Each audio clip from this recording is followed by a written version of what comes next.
You ask Tiger to solve. This deals with linear equations with one unknown.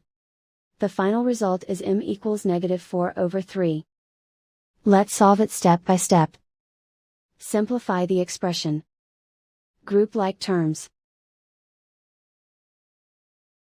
Simplify the arithmetic. Group all constants on the right side of the equation. Subtract 12 from both sides. Simplify the arithmetic.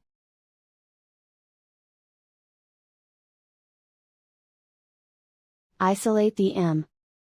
Divide both sides by 9. Simplify the fraction. Find the greatest common factor of the numerator and denominator. Factor out and cancel the greatest common factor. And so the final result is m equals -4/3.